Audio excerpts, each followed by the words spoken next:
morning, good evening, good afternoon, folks. It's the one and only V, the Gorilla Economist, coming to you live on this edition of Rogue News in the Morning with my main man, CJ, working the airwaves, making sure this broadcast is coming out crispy and clean. You know what I mean? Check us out, roguenews.com. Follow us on Twitter at RealRogueNews. And, folks, most importantly, the website, roguenews.com. Every single podcast, every single platform that we broadcast out of is centralized in one location. And on April the 29th, we will be officially out of YouTube purgatory and we will be back on our main channel. So get ready for that. Just a tease, though. It's just a tease, me. Don't say that, CJ. Don't jinx us. God. I'm going to be on my best behavior when we go back, Siege. I'm going to be on my best behavior. I'm not going to say, we're going to use code words to speak. We're going to have like a glossary in the description box that when we talk about the event outside, you know, that's we're referring to this pandemic stuff. When we talk about the shot, we know what what we're referring to. Yeah, we're going to just use code words and with a glossary. That's about it. Anyway, we have with us the man of the hour who needs no introduction at this point. He is a geostrategic mastermind, and you're about to get a master class on the latest happenings and goings-ons around the world. Of course, I'm talking about London Paul, and you can check him out over at his website, thesiriusreport.com, thesiriusreport.com. That is the place, folks, for less than the price of a Lupa Lapa Latte that you get at Starbucks, or the pink drink, the dragon fruit drink, or the kumquat drink with the banana Slurpee, whatever the heck you drink. For less than the price of that, you're going to get yourself a geostrategic masterclass every single day directly to you from London Paul himself. So go check it out, SiriusReport.com. And without further ado, Paul, what's going on, buddy? How are you? Well, good morning to both you and CJ and to anyone listening. I thought we'd do something a little bit different, and it really comes on the back of recent developments where I think Washington hopefully finally got the message that the world's changing. China and Russia are no longer going to tolerate everything the US has done to the world since World War II, effectively. And China, okay, we're not going to get into the spat between the Chinese and their American counterparts in Alaska in terms of the war of words. But the point was that China was saying effectively, look, you're not going to treat us this way anymore. You'll start to treat us as an equal. This is the way the world is evolving, and we don't care whether you like it anymore. You're just going to have to get used to the fact that is the way it's going to be. Now, obviously, for the United States, this is an incredibly bitter pill to swallow. I mean, I'm pretty sure even to this day, most of them still think that the old empire reigns supreme, the dollar will reign supreme, or somehow manage to wriggle our way out of the myriad of problems we have domestically and internationally, of course. And it's the old classic thing where when an empire is failing or on its last legs, which the Western Empire is, and principally the dollar, and to a large extent the United States itself, but not entirely, of course, they don't recognize the signs of why it's failing. And there's many, many reasons why the US is failing, but it's arrogance, ignorance, and just generally treating everyone who in any way, shape, or form made the empire with absolute disdain. And therefore there comes a point in time when it's no longer sustainable. And really the epitome of the collapse of the West really was 2008. That was the moment where it was, look, we have a financial model that's totally failed. We have economic models that's failed. There's nothing sustainable anymore. And what they did is try to keep this going, and they've sort of struggled along for 12 years with QE, zero interest rate policy. And we don't know how much money they've printed. It could be $250 billion, and I'm not joking. I mean, it probably isn't that high, but it could be 500 trillion more than conventional wisdom suggests. We know it's now at least 100 trillion more, and probably an awful lot higher. And that's just to keep a failed empire going, in the sense that just to stop it collapsing. But of course, it's now at the point where it's just totally unsustainable, and the empire instead of recognizing that it's failed, and the reason it's failed is it's stagnated for decades. The US just got fat on everyone giving it $3 and spending beyond its means. It thought it would go on forever because it felt it could just keep bullying nation after nation after nation into submission. And, if you don't agree to our terms, then we'll either economically destroy you via the IMF or the World Bank, or we'll remove your leadership. We'll have color revolutions. We'll kill your leaders if we have to, and we'll invoke wars, etc., etc. And there was always going to come a point when that would be unsustainable. And by 2008, the whole empire was totally unsustainable. And okay, now it's in the death throes of the end of its empire, and it's refusing to acknowledge that it has to change. So what do we see? That China and Russia make a very public sort of statement. First off, when China's in Alaska, and then you see Lavrov and Wang in China, and they're making it very clear that there is a multipolar world now. The world's changing, it's evolving, and basically the challenge that Lavrov laid down to Europe is: we'll deal with individual nations. We're not going to deal with Brussels anymore. It's an utter waste of time. When the adults in the room want to re-engage with us, then we'll do so. Correct. So I was watching the Sergei Lavrov press conference that he did with Chairman Yi from China, and Lavrov laid down the gauntlet. He's like, yeah, we're done. We're not going to waste our time with this any further dealing with the EU. We're not going to every system that we've had built up last several years in dealing with Europe and in having constructive, productive relationship has been destroyed by the EU, by Brussels. We're going to set up alternate payment systems. We're going to deal and trade directly with our own individual currencies. Man, it is a death knell. I mean, literally, Paul, it is as if the adults came into the room and took the snack tray and the fruit punch and walked out and left the kids hanging out. That's exactly what happened. It's crazy.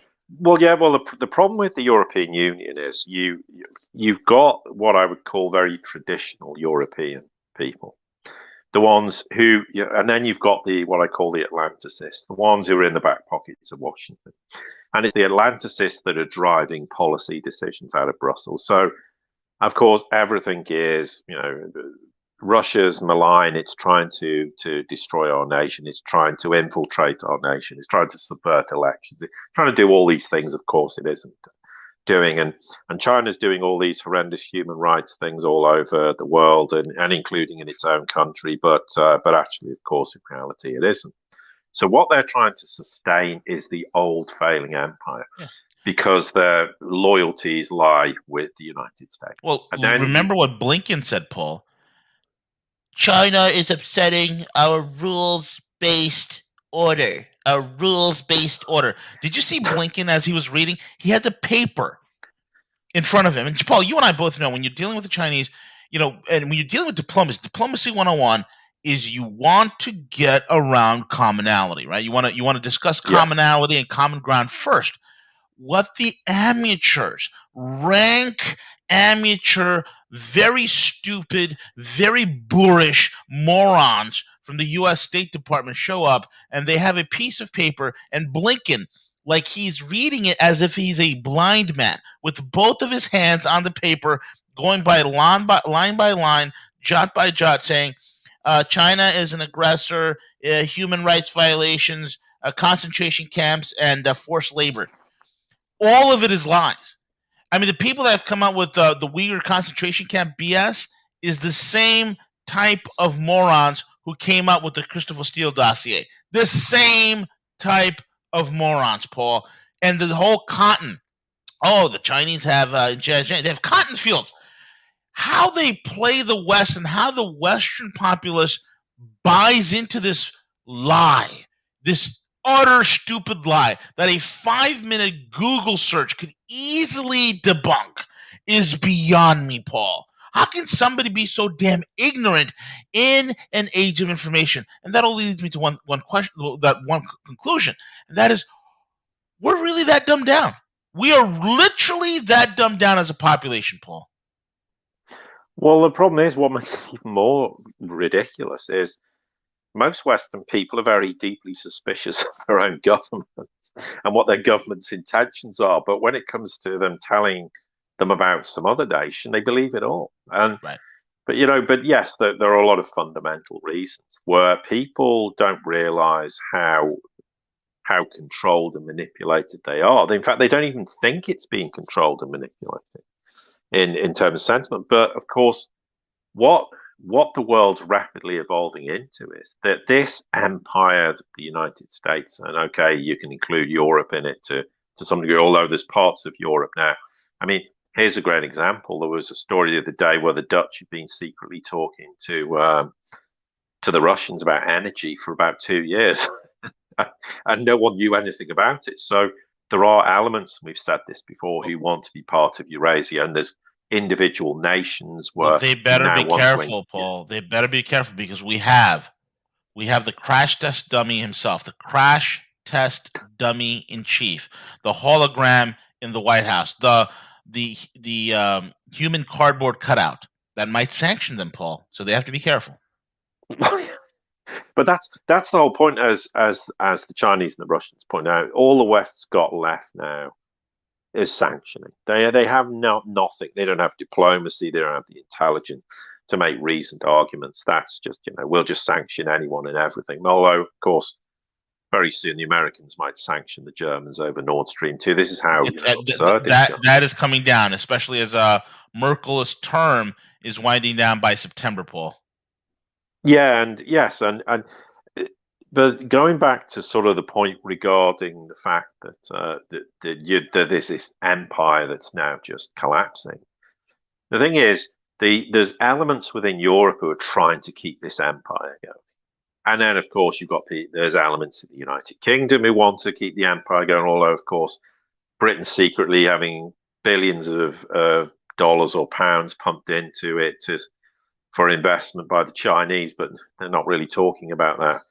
And yet they then criticize them or condemn them for something. I mean, there's this kind of absurdity where Britain's half in and half out.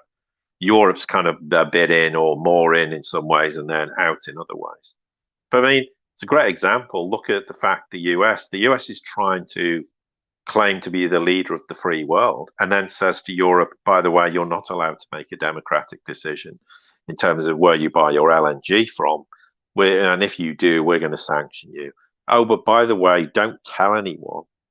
But we're actually quite a big importer of Russian oil for the whole of 2020. But just keep it a bit quiet and don't let anyone in Congress talk about this or admit it because it might be a bit embarrassing that we're trying to dictate to Europe in terms of its energy, and then we're actually doing the very same thing, buying 500,000 barrels of oil from Russia a day. It's just absurd. But this is the kind of situation that the West finds itself in, and it's intransigent. It doesn't want to change.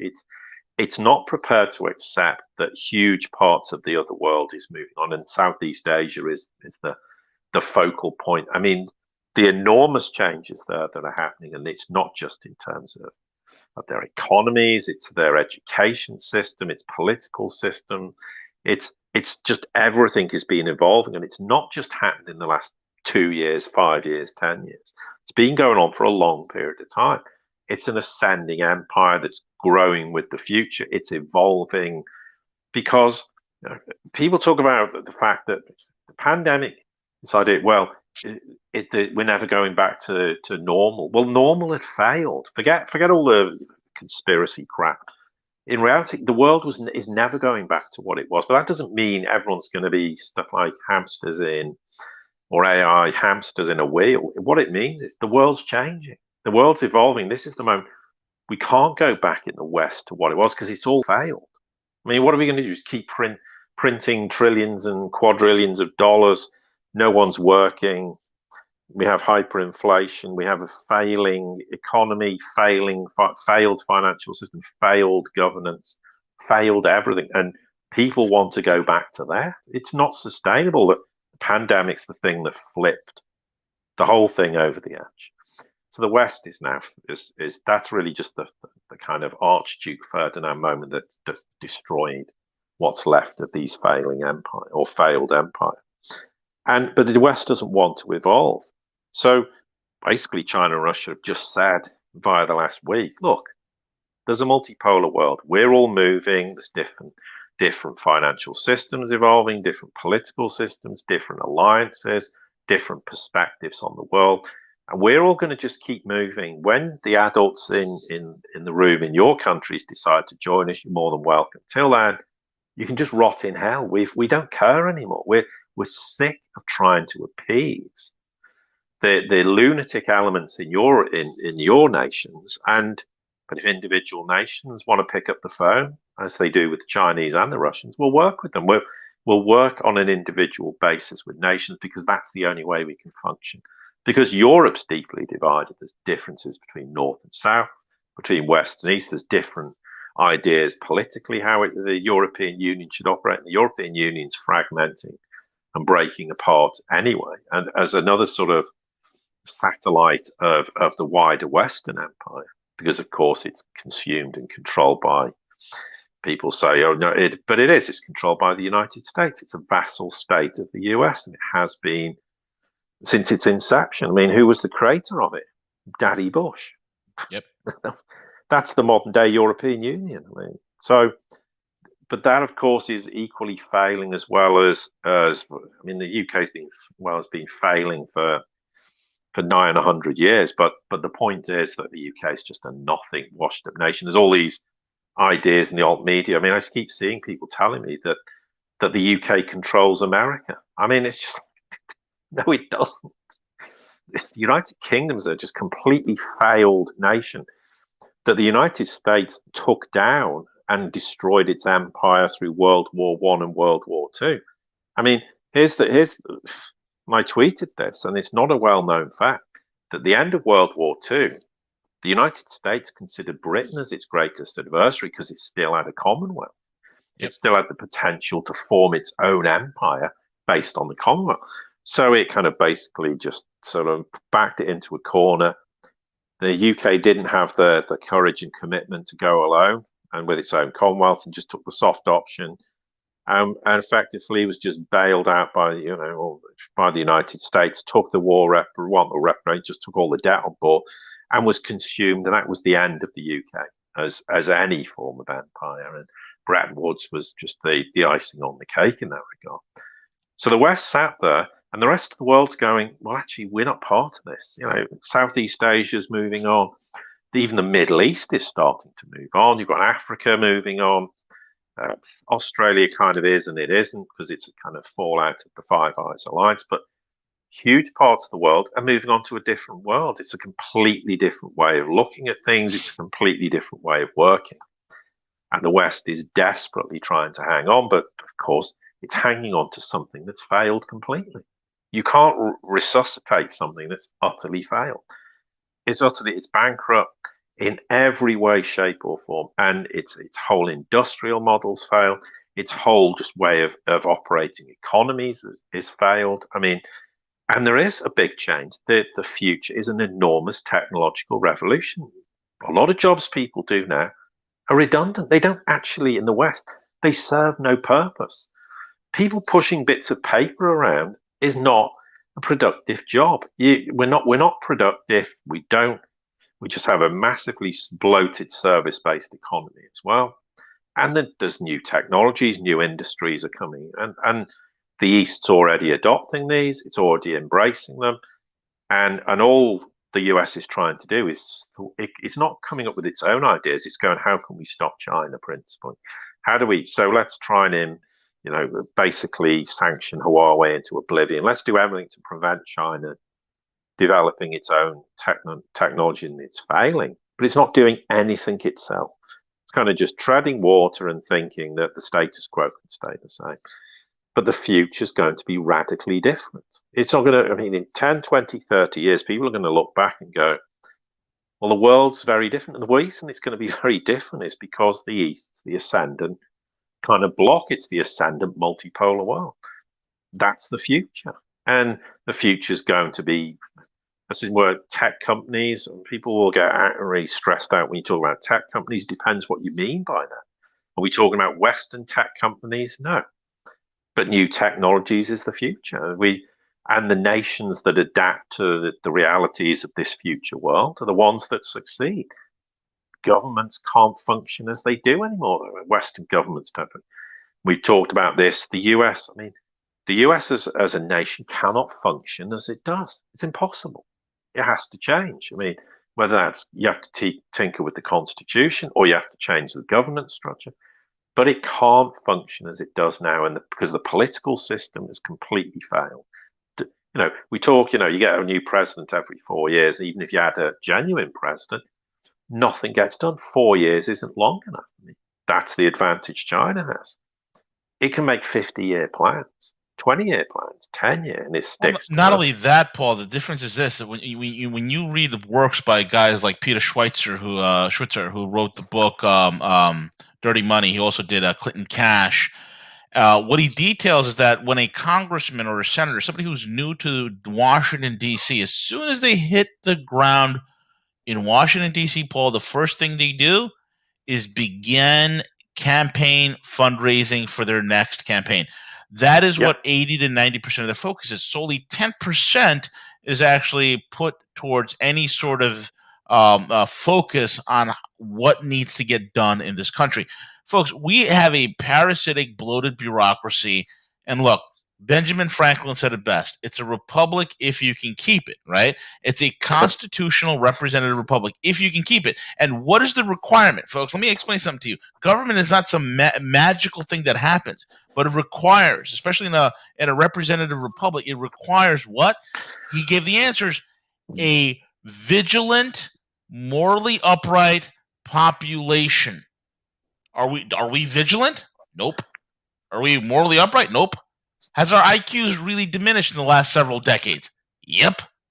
So how can you run a government? How can you do it? You can't do it like with a population like this. The Constitution's perfect. The population is not. It is not. It is. You need a population with some brains and civility. We don't have that in spades anymore. Go ahead, Paul.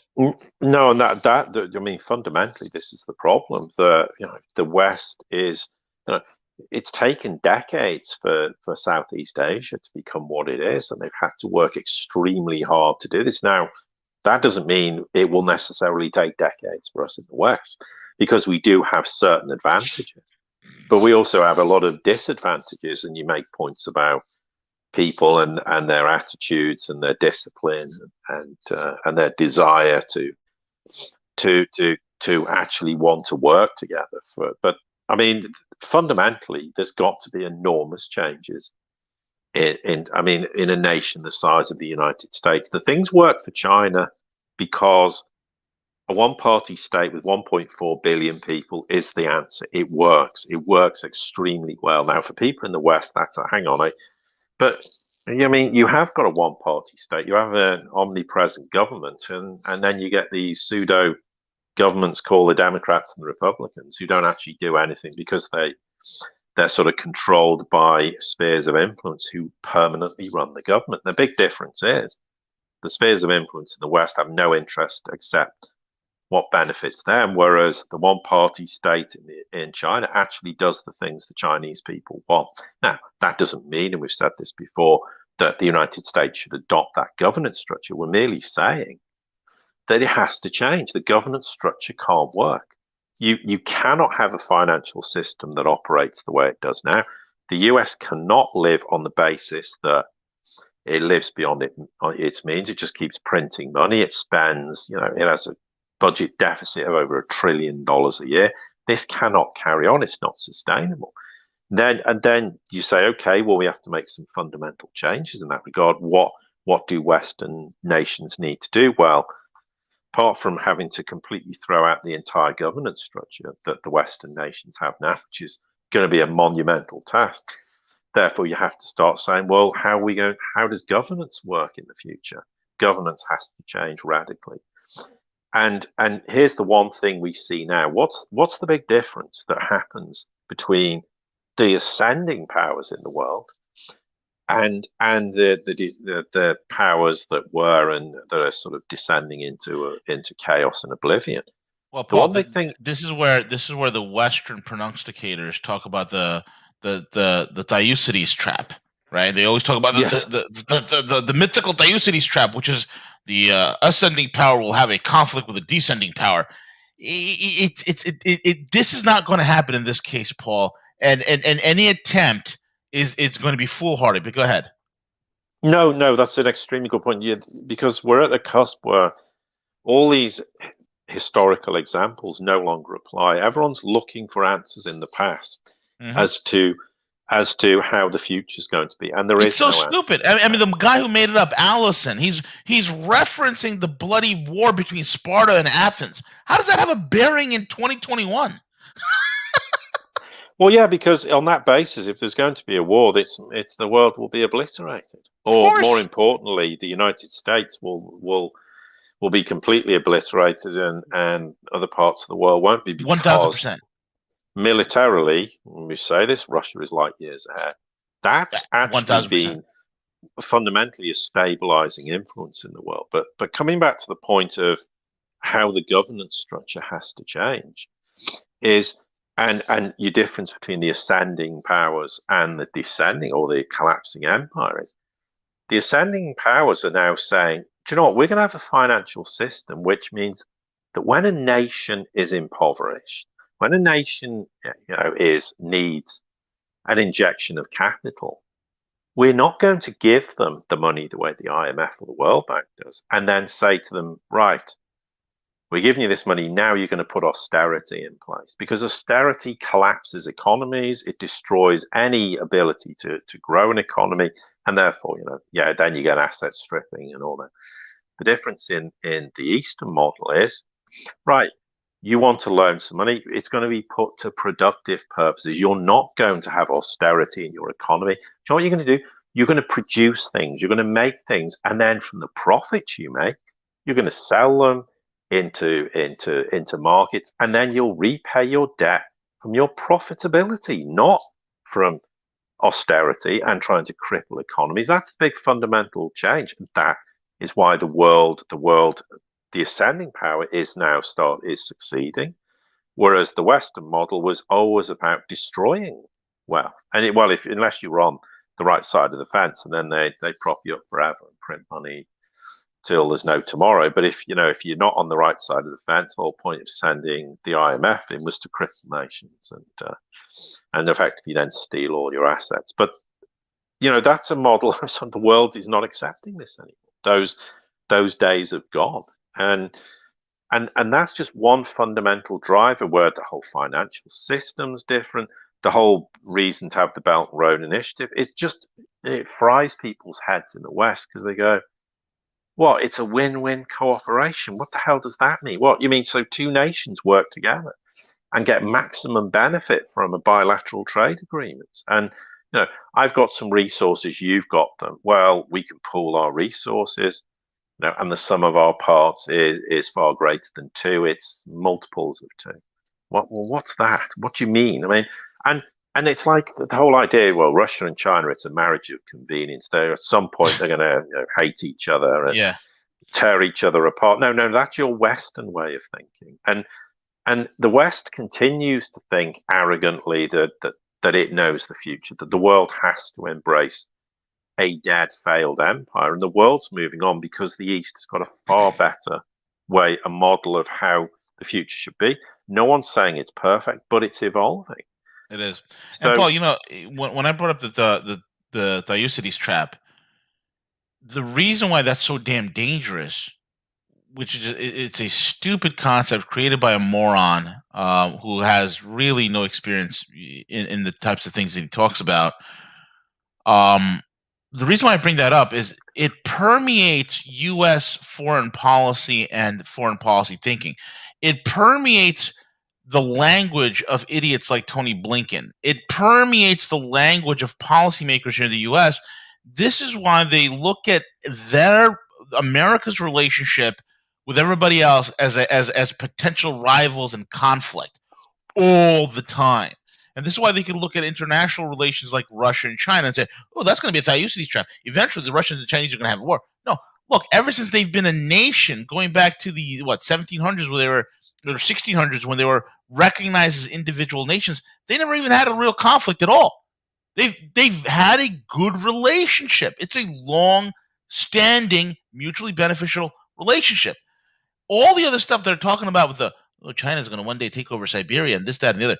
These are concocted ideas dreamed up in the heads of morons sitting in places that are euphemistically called think tanks, Paul. It is ridiculous rubbish. Go ahead, Paul. Yeah, absolutely. And the whole basis of the kind of New Silk Road, or the One Belt, One Road, or the Belt Road Initiative, it's a foundation for a global trade system that promotes mutual cooperation. It promotes ways where that you share profits. You don't try and destroy another nation at all costs to preserve your own superiority or your own hegemony. And the thing is, eventually, by promoting a global trade system and countries work in cooperation, and this, people say that this is pie in the sky, but this is where eventually it's going. It will eliminate wars. It will eliminate conflict. And in the end, you'll have a global trade system. And this is the other thing. When you get the equilibrium right, it actually eliminates wars. Do you know why? Because no one can afford anymore to have armed conflict. Because when you have a sustainable global trading system, when nations have this interdependency and work together, it is financially ludicrous for them to even contemplate going to war. So the principal thing going forward is this whole military industrial complex, as we know it, will disappear. This will go. It's not going to happen tomorrow, next week, but in the next 10, 20 years, 30 years, it will be gone. It will serve absolutely no purpose. And that is the whole point of why we've got a completely diametric empire evolving, where they have differences of agreement. They're not in agreement with everything, but they resolve things amicably. They find points of order where they can work together, and then eventually they'll find a way to deal with the things they don't agree with each other. But if you've got 20 reasons to have a strong relationship, the other reasons tend to be less of an issue, and you'll find a way to resolve it because you've developed a relationship that's so strong. You have to keep that relationship going, because economically, it is completely divisive to not do so. And that's something the West doesn't grasp. So the whole financial system will change. It's going to change enormously in terms of the technology that underpins it. And people are all terrified of having a digital economy, as though what does that actually mean? And how does are we going to have very sophisticated barter systems in the future? Yes. And that will therefore completely change. We won't have cartels price setting. You'll have nations that go, right, I want your oil, you want this. Okay, let's negotiate the price, and it will be free from any kind of centralized interference. And there will be technological changes, and there's going to be jobs completely phased out, because there's no point. It's a bit, there's no point having industries that are completely economically uncompetitive. Eventually, oil and gas and everything will be phased out, but nations who sell the stuff aren't going to just cut off their throats, literally, in the blink of an eye. So it has to be changed over a period of time. But there is going to be huge changes in terms of energy, how energies, how we actually are able to. I mean, coal fusion will eventually become a reality. It already works in prototype senses. Oil, pharma, and big banking cartels will disappear. They will, and they're already starting to disappear and not operate the way they did. But of course, you can't just have this idea of close a central bank. You close the Fed tomorrow, the entire Western and global financial system would collapse in 10 minutes. Now, if anyone thinks that's a good idea at the present time, then please get in touch and explain to me how that at all has any validity. It doesn't. Does that mean central banks will cease to operate the way they do? Yes. Will governance structures change? They'll have to. Governance structures that don't evolve, the nations will descend into not even third world nations. They'll be fourth, fifth, and sixth world nations. And then the people in Western nations will simply not tolerate this, because it's the old adage. They'll put up with things they don't know is a problem, But as soon as you have a situation where people can't feed themselves, what's that thing? You're always 3 meals away from a revolution. Nothing will apply any differently in Western nations. So at some point, they'll have to realize the entire system that exists now has failed. But that means as well, if you look at the whole sort of investment banking system, it will change. But what are we going to see in the future? A huge explosion in terms of industry, technology, medicine, science, all these things. That is the future. And the West can sit there and go, we're going to suppress all this technology. Well, good luck when the rest of the world is bringing out this technology. You can't really go, well, it doesn't exist that, that the East has got cold fusion. We'll just keep pretending it doesn't exist. It doesn't work like that. Well, we're not worried about that, Paul. We have the next generation wind technology. It just doesn't work when it's cold. That's really a problem. But we're working on that, Paul. Eventually, our leading scientists who are discovering new and more varied forms of genders, they will, they will absolutely find a solution for that. While they are inventing new ways of deviant behavior for school children to participate in, Paul. So look out. Well, and that's, just look at how dysfunctional the West's behaving. It's disgusting. But that's what happens when an empire collapses. It just implodes in a state of absolute absurdity. And the problem is, we're back to this point: who's going to lead the West out? Who's actually going to say to governance, or in terms of adopting governance structure and changing everything? It says this is unsustainable. But the fact is, going back to the point, China made the point in the last few days to emphasize, and they made it. What was it? Putin made an incredibly important point where he said, we have our issues with the U.S. establishment. He says we have great relations with the American people. They're honest, caring, trustworthy. And he made the point, and we look forward to working with them in the future. What he means is, at some point, this unsustainable US establishment is not going to be sustainable anymore at some point in the future. They realize the United States will change. And of course it will change, because this empire is unsustainable. And the empire isn't going to be replaced by the World Economic Forum and this great reset nonsense. I'm sorry, that's just a way of driving fear into people, because these failing Western institutions are going, well, we've got to reinvent ourselves. They wouldn't know how to reinvent themselves in the future if their very existence depended on it. That's just a knee-jerk reaction to the fact that they know full well the world's changing, know full well that the economic model's changing, and they want to survive in some way.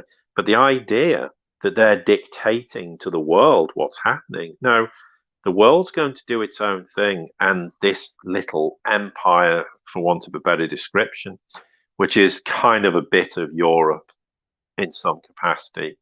I mean, the United Kingdom might as well be a third world nation. I tweeted something today before the pandemic started.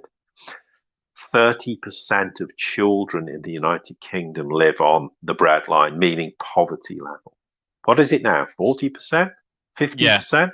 Yeah. And when the economy collapses, similar numbers here in the U.S. I think it was about 20-25% here in the U.S. Right before when the pandemic. All collapses, it'll be 70-80%.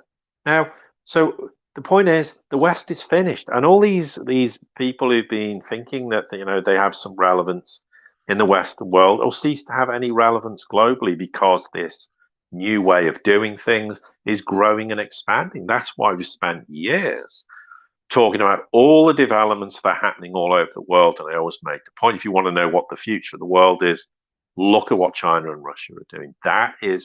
That's the kind of fulcrum of Eurasia. Eventually, Germany and Europe will join because by necessity it will have to. I mean, okay, there's going to be a lot of roadblocks in the way, and the United States at the moment will do everything to try and stall the progress of that. But ultimately it won't succeed. But the idea that somehow the West will collapse and magically reappear 5 minutes later, and the world's going to go, yes, we'll embrace the new dollar. because you did lovely things with it in the last time you had the world's reserve currency. So bring it on. We want to embrace that. No, Paul, you hit a nail on the head, man. When this collapse occurs, the level of stupidity on every single aspect of society, whether it is on the street or in the annals of academia, there is such a rampant plague of stupidity. What are we going to reinvent ourselves to when this thing comes apart? Are we going to no longer be a representative republic, but maybe an idiocracy ruled by idiots, Paul? I think that is where we're heading. And I believe that that movie was not some sort of a comedy that was released, but it was a future dystopic documentary, because that's what we were going to turn into, an idiocracy. We are so stupid. What is our look at the way, especially in the United States, the young people that are coming up, what are they being taught, Paul? Are they being taught advanced mathematics, physics? Are they being taught literature, science, any of that things? Right? The fact that, well, and people don't understand this. The people don't understand the banning of Dr. Seuss. Now, people might think it's funny and silly, but Dr. Seuss, the way that he did it, okay, the way he wrote books, got children into putting together sentence formation, helping them with sentence formation and reading. And then when you got older and you start banning, like, now they're banning Shakespeare, and you're preventing higher levels of brain function by banning literature that is vital.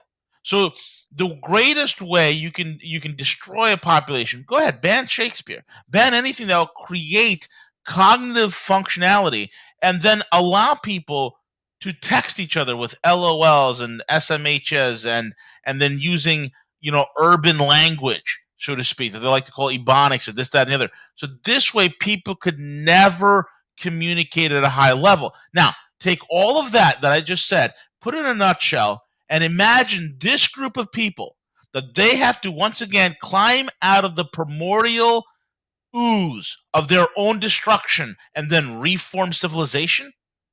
What's that going to look like? What is that going to look like? There's no hope.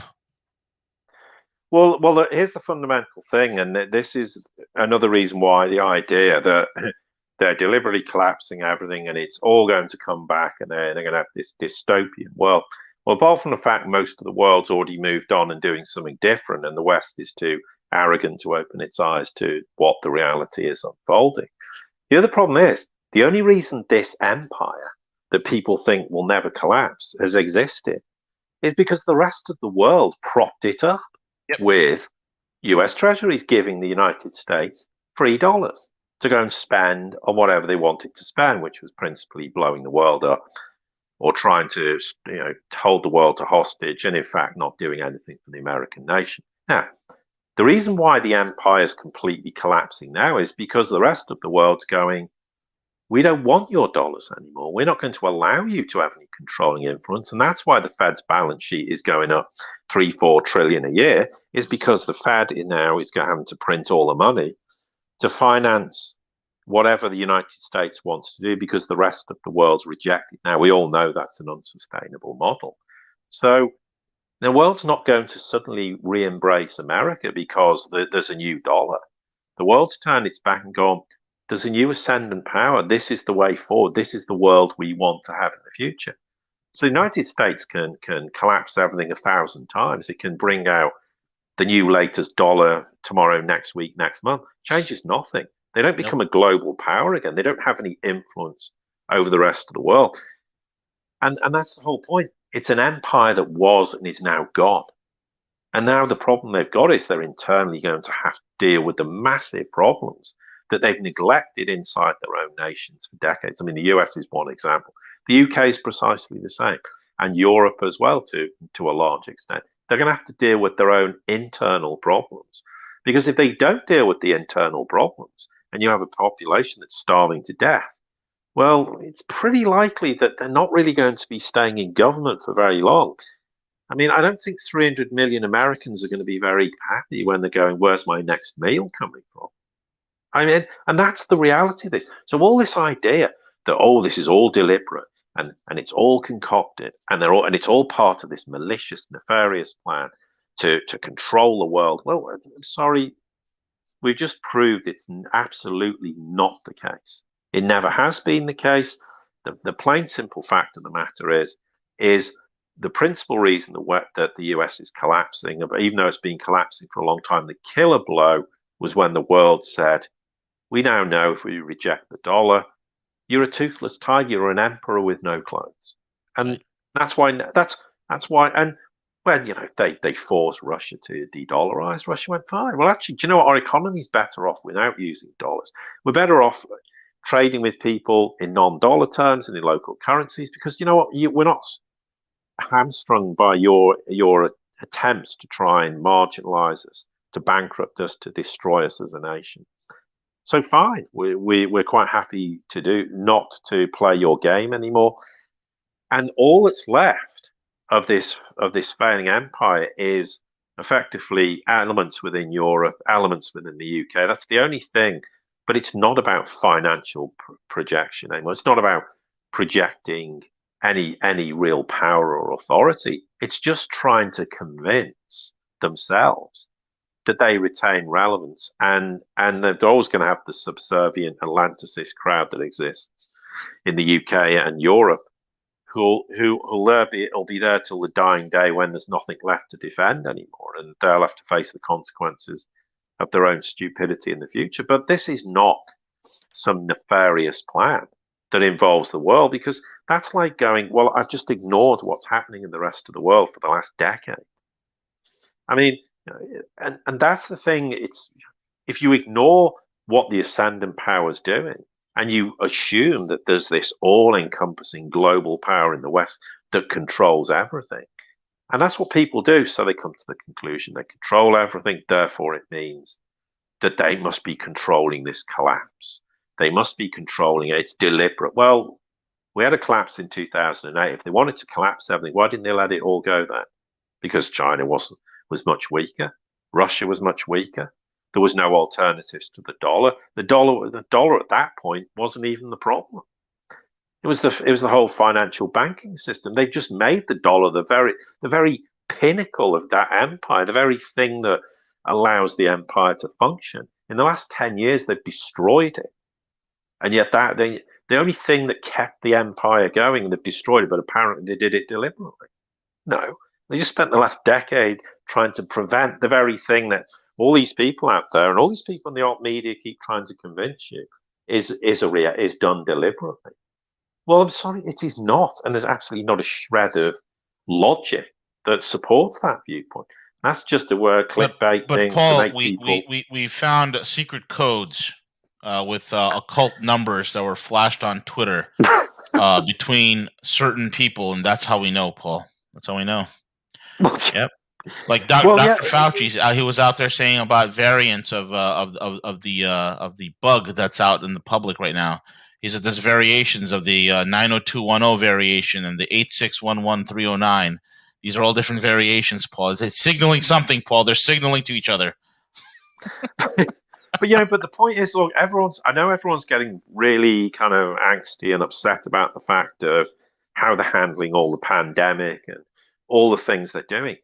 Just leave them to it. It's not. All it is one step. Everything decision they make is collapsing the empire. It's waking people up in nations. It's not. They're not progressing. It's not.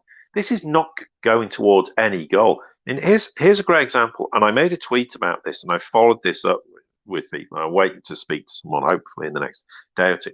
But I made this point about the tweet where I said that, they're talking about these vaccine passports, and everyone's getting bent out of shape about the vaccine passport. Well, here's the point. You have a driving license. Some nations already have ID cards. You have a passport. They already ID you. They're not IDing you for that purpose. What they're doing is they're going, because industry, like in this country, I know this for a fact, is screaming at them. Every industrial sector, hospitality, the airlines, everything is going, we need our economy back on because we are going to be destroyed in totality. So the government, in their infinite wisdom, goes, oh, I know, let's create a vaccine passport. Then everyone can get on planes again. They can travel all over the world. Oh, and that will remedy the problem. But as I said on Twitter, and this is how ridiculous their thinking is. First off, you can be vaccinated, but you can still transmit the virus. You can also, you are at risk of contracting the virus still. Now, okay, we can argue they say it's diminished levels, but we don't know what the reality of that means.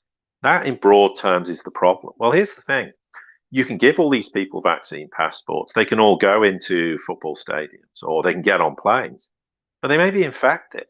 In fact, they may be infected with all these variants, which is always going to happen anyway. So here's the problem: the person who hasn't been vaccinated and who actually, on that basis, is therefore has to be tested prior to getting on the plane, as they want to implement things, is therefore less of a risk than the person who has been vaccinated, who could give you a vaccine passport and may actually be contagious. They could be contagious with variant. They may be contagious with the virus itself, because these are things they don't understand.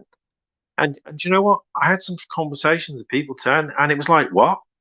Really? Hadn't thought of that. What? Seriously? I mean, and these are basic thought processes. This isn't nefarious. This is stupidity on a level that we need to start accepting. We don't have all these super intelligent people running Western nations. We have people running Western nations actually they think are making the right decision, and in fact they're making completely the wrong decisions. And that isn't, and it's not a game either. It's not some plan. They are just so useless. And people should be far more worried about how useless they are when everything collapses. Because tell me, who is going to be the captains of industry? Who's going to drive our nations forward and go, we need a new economic plan, we need a new financial plan, we need to do this. Well, Paul, we're going to have a wonderful new plan over here. I don't know if you've heard it. Maybe because you haven't heard the wonderful news that's coming out of the Fed.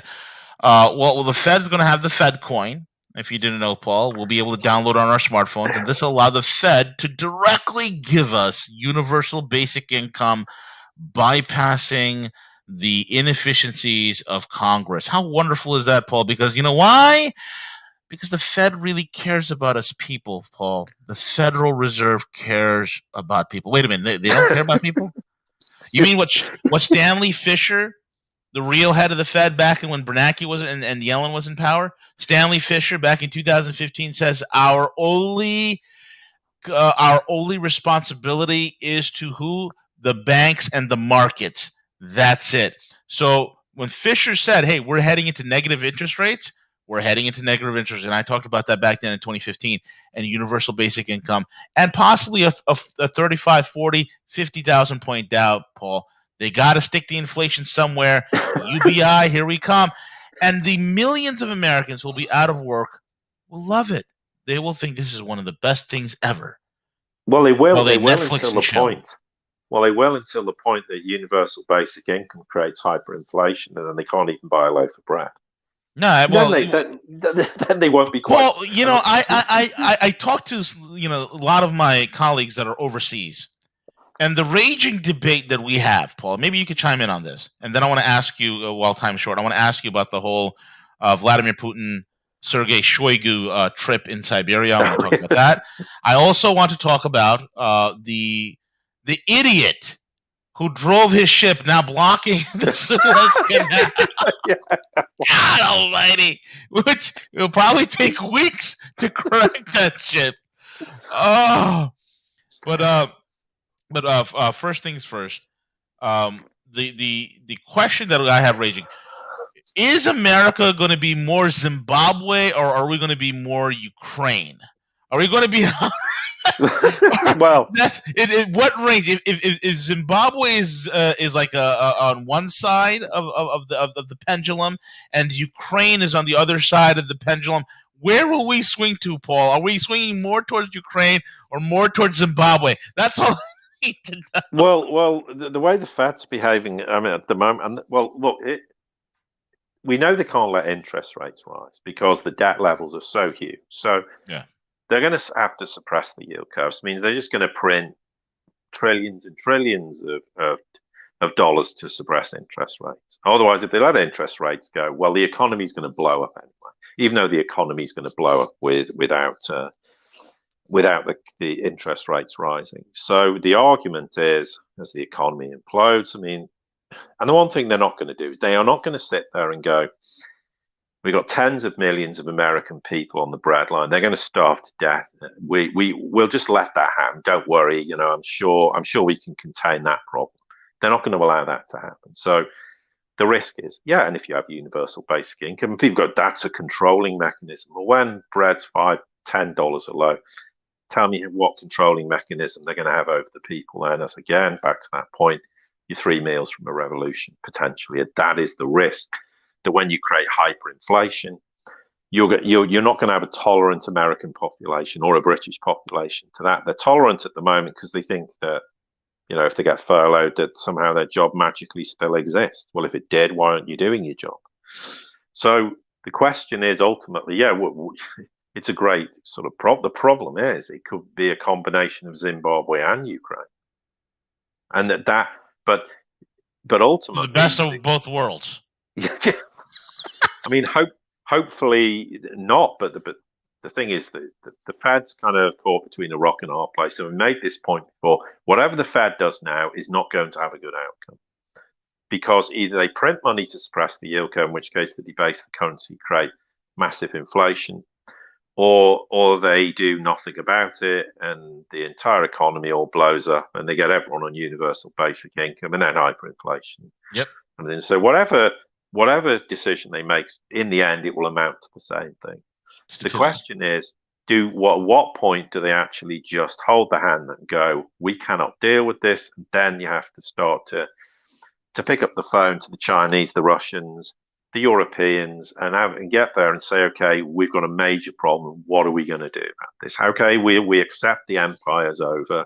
We don't like to publicly admit this, but you know, we're just going to have to admit it.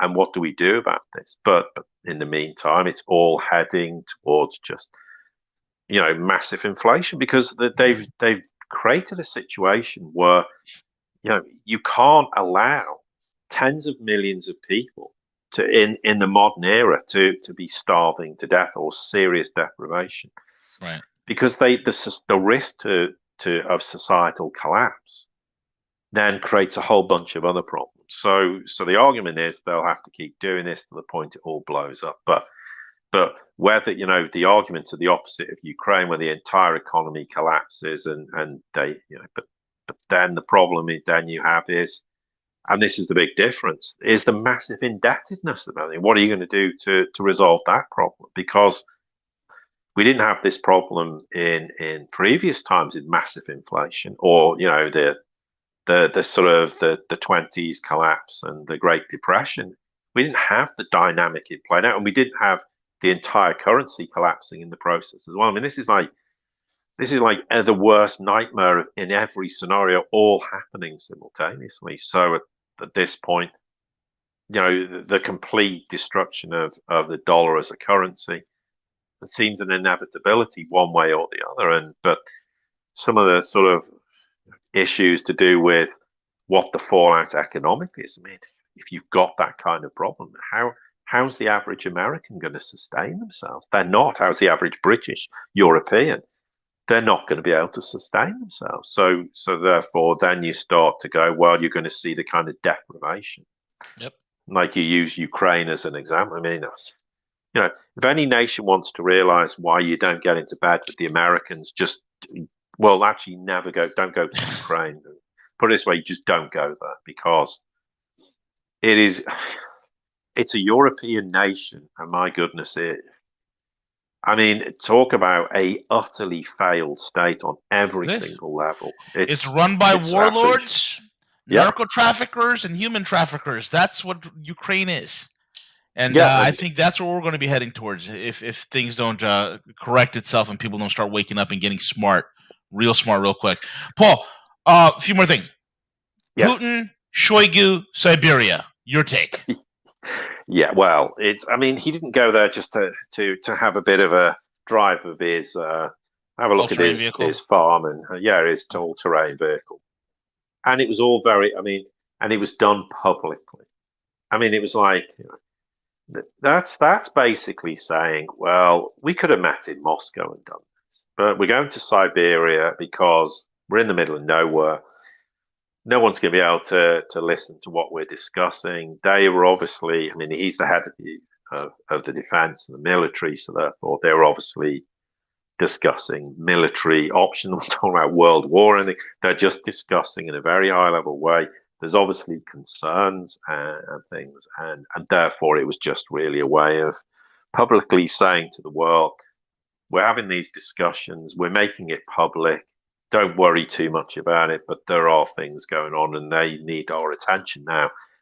I don't think that's a domestic issue. I think that's an international issue, and it's probably concerns with the Middle East, principally, but not entirely, and obviously issues to do with the South China Sea. I mean, obviously the US is now, in its infinite wisdom, wants to put missiles that actually could hit Russia as well as China from the South China Sea. It's our advanced missile systems, Paul. We're using the latest Tomahawk missiles, which were designed in 1973. They're deadly accurate. In fact, they were so accurate when we lobbed off a bunch of them against Syria, 75% of them were just taken out and they never even hit their target. I think it was a 77%. But anyway, continue. Well, I think the other 25% didn't even reach the target. Yes, 77% were knocked out by Russian air defenses, and then 25% didn't even reach their target. So we're very effective, and that's what we want to sell to the world. Look, why buy Russian military equipment that actually works and it's about 2 generations ahead of ours when you could buy our piece of shit? Why not? And why buy Russian LNG when you can buy our LNG, but we just got to ship it from Alabama to Europe at a 45% increase in cost? But oh my god! But no, so I think it was just a kind of a bit. It's just a bit of a nod to the world, and not that it's not, because if there was something of substance to be concerned about, they wouldn't have publicly, demonstrated that in fact he'd gone out there. But clearly there was discussions that they didn't want anyone else in the world listening into, and which were for obvious reasons, and that's hence why they went where they went, because even with satellite technology they have now, they wouldn't have known where the heck they were, and they would have never been able to, because I mean, this is the thing, people don't realize this, they've had satellite technology for a long time that can read the newspaper or the laptop screen that you're reading today, and they can listen into your conversations. And they've been able to do that for decades. Yep, absolutely. Paul, last but not least, the illustrious captain of the SS Evergreen, who has now plugged his entire ship from one end of the canal to the other end, completely halting traffic. Your thoughts, and then we'll close out. Yeah, well, I mean, it seems like it's run aground. They claimed there was some freak sandstorm, but I mean, I can't say it wasn't the case, but I mean, it looked like I don't know whether it's laden with empty containers or full ones, but yeah, they've got to, obviously it's ran aground somehow, and somehow it's ended up spinning, so it blocks the entire width, because the Suez Canal is not wide, as anyone who's aware of it. But yeah, if it's shut down for weeks, it's going to cause major supply issues, because enormous amounts of traffic moves through the Suez Canal. The only nation actually that probably won't be impacted, is anyone along the China-European train routes, because those rail routes will be now shifting a load of supplies via Southeast Asia to Europe, instead of using obviously shipping freight containers. So they'll somehow manage to circumvent some of the problem, but it's going to create massive supply bottleneck at precisely the time when supply issues and inflation seems to be rearing its head. There was I had a few people getting in touch going, well, this will make a huge hike in the oil price. Well, it sort of did initially, and then I think it went up about 3%, and today it's kind of gone back down. I don't know what it was when I last looked. So it's not like closing off the Straits of Hormuz, which oil would rise to $200 a barrel, and the United States would eviscerate in the next 24 hours. Terrible, Paul. I mean, I have one car that gets 14 or 15 miles per gallon locally, And on the highway, it gets about maybe 20 if I'm lucky. And I have another one that gets 8 miles per gallon, Paul. What size is the engine? Well, the one that gets 8 miles per hour is a completely tuned out race car that puts over 1,000 horsepower to the wheels. And then the daily driver has about 730 horsepower to the wheels. That one gets about 20 miles per gallon. That's a 4-door family car. So those are the two ones I have. And then, of course, the better half has the more sensible vehicle for daily runnings. But me, it's my need for speed. Extravagance. It's my extravagance and my need for speed. That's what it is. I have. I'm not a man of vices. My only vices are automobiles and watches, Paul. It's terrible. It's absolutely terrible. Terrible hobby. I do not recommend anybody ever getting involved in automobiles or fine luxury watches. It's terrible. Don't recommend it. Well, by certain American standards, that's pretty tame.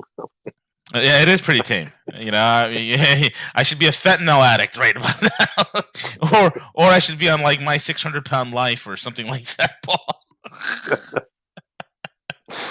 So yeah, we'll see what happens with if it is closed for weeks, but it is going to affect a lot of international traffic. So it'll create supply chain problems. And one very, very small point worth making about the whole supply chain issue is who spent the whole of last year buying up every commodity they could lay their hands on, and who's been doing exactly the same thing in January, February, and now almost through March. No prizes for guessing. China. China has bought the amount of commodities that they bought last year and this year. That's astronomical. Paul, I being in the strategic metals biz for a little while, I still have contacts that are in Shenzhen. And when you go to the ports, I mean, my God, the orders that are coming in for molybdenum, rhenium, infinium, gallium. I mean, the list goes on and on. But all the base cobalt, metals as well. All of them, yeah. Base metal, copper, iron, all of it. Aluminium, zinc, and they also had enormous amounts of gold imports up year on year of about 150% compared to the same period in 2020. We're talking I have some news for you, Paul, just to counter that nonsense news of physical economy. Who needs a physical economy? Our new industry that is burgeoning in America is webcams and sex work. It is burgeoning, Paul. Economically, we're doing great, and I think that's going to be leading to our full economic recovery. That's going to be more export because I don't know if you know this, Paul, but our exports are trash, recyclables, and pornography. We're quite adept at all those things.